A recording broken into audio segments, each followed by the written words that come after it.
Referencias en la geopolítica y también en la economía y en los mercados. Empezando por la política europea, la alta tensión que está introduciendo Eslovaquia con el presidente Fico tras reunirse con los representantes de energía de la Comisión Europea, dice que formula su amenaza en serio. Puede vetar decisiones si no se resuelve. Bueno, escuchen mejor al primer ministro eslovaco, Robert Fico, decirlo personalmente. Si este problema del tránsito del gas no se resuelve, el gobierno de la República Eslovaca adoptará pronto duras medidas recíprocas. Alta tensión en el seno europeo, por lo tanto, después de que desde principios de año, en enero, no fluyese el gas por los gasoductos de Ucrania. En esta referencia tenemos otras tensiones europeas introducidas por la entrevista de Elon Musk a la co-líder de AfD, de Alternativa para Alemania, el partido ultraderecha alemán, lo que para muchos significa una injerencia en las elecciones, un buen apoyo a este partido del verso libre de Estados Unidos, que sigue siendo un gran protagonista de los movimientos geoestratégicos del mundo. Aunque en la escena tenemos otras preocupaciones, las globales, que manifiesta Naciones Unidas en su último informe sobre el crecimiento económico del planeta y del que nos vamos a ocupar en nuestro análisis de inteligencia económica de esta mañana en una hora con el catedrático de Economía Rafael Pampillón, que estará aquí en directo con nosotros. Pero lo que dice Naciones Unidas es que el planeta seguirá creciendo en su economía, pero a menor ritmo. Esto se desacelera, 2,8%. El secretario general adjunto de Asuntos Económicos y Sociales de la ONU, Lee Jung-hwa, lo explica así. Diciendo que esta tasa sigue estando muy por debajo de la media prepandémica del 3,2, registrada en 2010 y 2019. La recuperación sigue siendo desigual, impulsada principalmente por unas pocas economías grandes. Las débiles perspectivas de crecimiento plantean importantes desafíos, en particular para los países en desarrollo. Ese foco global tiene además otro dato que reina en la portada de Financial Times de esta mañana. El calentamiento global ya va muy por encima de lo esperado. En 2024, el año que dejamos atrás, 1,5 grados ya de subida de temperaturas en uno de los años más calientes de la historia. Justo cuando la fragmentación hace más difícil el acuerdo y los avances de los acuerdos climáticos previos, tanto del Acuerdo de París como los que se han ido tratando en las cumbres del clima, en la COP. Y cada día que pasa tenemos algún protagonista. En las últimas horas, BlackRock, el mayor gestor de fondos de inversión del mundo, anunciaba que también abandonaba la alianza de gestores de fondos que se dedicaban a dar prioridad a la financiación, a la inversión en proyectos verdes o especialmente significativos en el combate a la resistencia al cambio climático. Esto, por el lado de las empresas, tiene más protagonistas de los que nos vamos a ir ocupando esta mañana. Pero también hay un gran banco central protagonista, el de China. ¿Saben lo que ha pasado esta noche? Pues que ha suspendido el programa de compra de bonos de deuda soberana china porque dice que no hay bonos en el mercado, que no hay oferta, que los tiene toda la gente, que se ha convertido en el refugio seguro y de ahí que esa enorme demanda haya desplomado los rendimientos, van en dirección contraria a los precios hasta niveles del 1,68%, lo que para muchos avisa, cuidado, este es un mar de fondo en la economía del planeta. Este es un 2008 para China. Esta es una significativa evidencia de que la economía china tiene grandes problemas, los tendrá de financiación y en cierto modo puede estar reflejando una japonización de la economía china.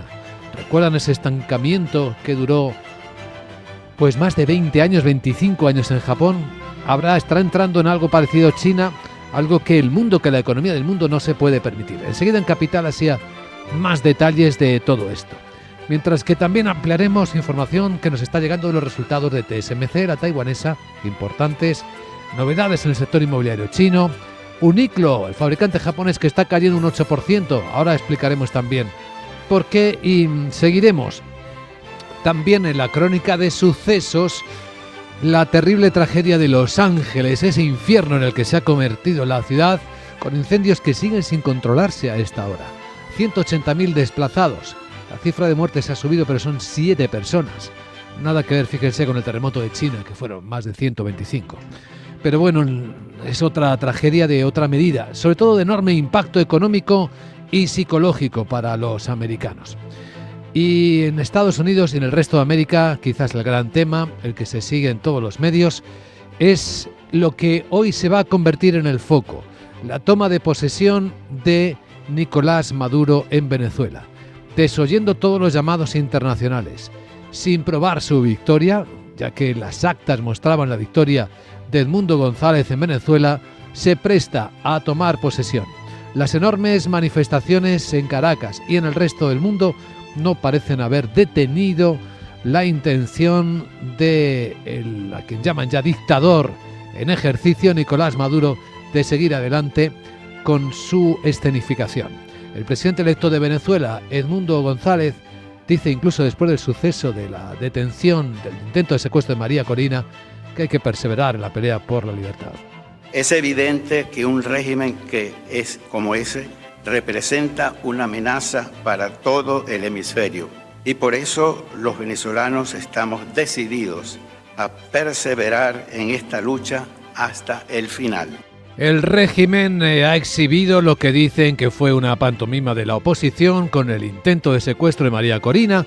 Su partido dice que sí, que fue en algunos momentos violentamente detenida, que le obligaron a grabar varios vídeos, mientras que el ministro del Interior de Venezuela, una de las caras visibles del régimen dictatorial, Diosdado Cabello, aseguraba que no era verdad. Jamás y nunca, jamás, miren, yo se los garantizo, que si la decisión fuera detenerla, ya estuviera detenida. Pues ahí lo tienen y seguiremos esperando ver a María Corina, puesto que de momento, a esta hora en la que hablamos, solo hay información de su partido. No hay imágenes, no hay audios, a pesar de todo esto que se está contando. Será un tema también que tratemos con su alcance político, social, humano, económico, en la gran tertulia de la economía, en la que hoy nos van a acompañar hasta que abran las bolsas Carmen Morales, Manuel Moreu y Miguel Yagüe. De las bolsas, ¿qué tenemos? Mucha cautela. Anoche ya saben que no hubo Wall Street, día de duelo en Estados Unidos, con la Catedral de Washington convertida en un punto de encuentro de recuerdo a Jimmy Carter, el presidente fallecido centenario. Los 5 presidentes vivos estuvieron en el oficio funerario. Pero ahora tenemos los futuros americanos ya diciéndonos cómo están las perspectivas. Y este viernes vienen con ligeros descensos, quizá un poco menos que ligeros. 3 décimas de recorte, 15 puntos en el S&P de bajada, 5.903, con los futuros del mercado europeo prácticamente planos.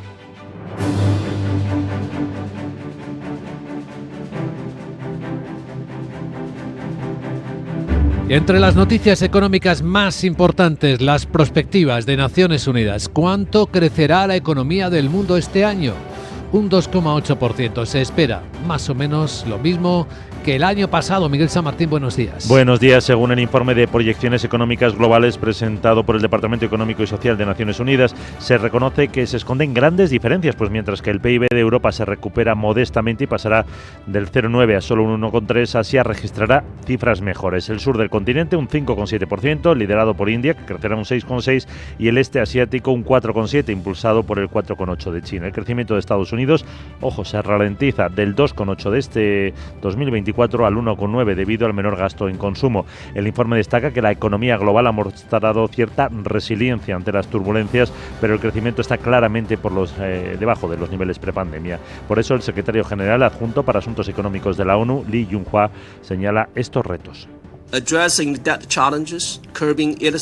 Abordar los desafíos de la deuda, frenar los flujos financieros ilícitos y fortalecer la movilización de recursos internos puede aumentar los ingresos públicos para invertir en los ODS. Para muchos países, la creciente demanda mundial de minerales críticos para la transición energética presenta una oportunidad única para estimular el crecimiento, crear empleos, reducir la pobreza y la desigualdad. Así, el 2025 puede verse favorecido por una inflación más baja y la flexibilidad flexibilidad monetaria, pero se puede ver lastrado por los conflictos geopolíticos, tensiones comerciales y el elevado coste de la deuda para gran parte del mundo, factores que pesarán en los países más pobres. El comercio mundial crecerá un 3,2%, ojo, 2 décimas menos que en el 24, animado sobre todo por los productos de Asia, pero ve amenazado por las tensiones políticas proteccionistas en referencia a las promesas del presidente Donald Trump de elevar aranceles. Sobre Venezuela, por cierto, no habíamos adelantado que se espera que el líder opositor Edmundo González llegue al país para reivindicar la victoria electoral en el mismo día en el que se espera la toma de posesión de Nicolás Maduro para los próximos 6 años. La líder opositora,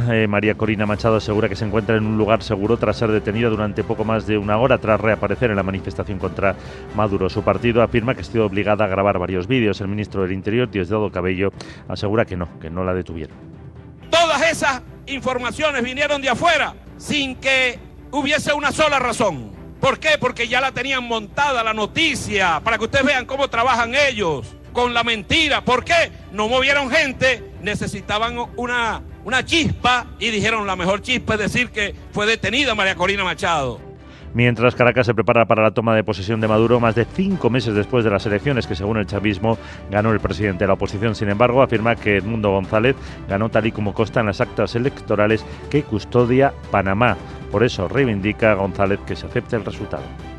Vivimos días críticos en los que la lucha global por la libertad y la democracia tiene su epicentro en Venezuela, y en donde la única manera de respetar la soberanía de nuestro país es reconocer el mandato popular y soberano expresado el 28 de julio. González, que ha sido reconocido por varios gobiernos como legítimo ganador de las elecciones, ha recibido el apoyo de muchos expresidentes del continente y ha agradecido también a Donald Trump esta noche su determinación sobre la causa venezolana. Veamos ahora temas económicos de España. Naciones Unidas calcula que la economía española moderará su crecimiento al 2,4% este año, 2,2% el siguiente, niveles similares a los años anteriores a la pandemia. Y eso vendrá impulsado por la solidez del turismo y el sector servicios. Según el informe de proyecciones económicas globales, los datos muestran que las economías orientadas a los servicios, como España, Francia o Grecia, han crecido más en 2024 que las que dependían de la industria manufacturera. Además, S&P Global también prevé que la economía española crezca en torno al 2,5% este año. En materia presupuestaria, el responsable de calificaciones soberanas,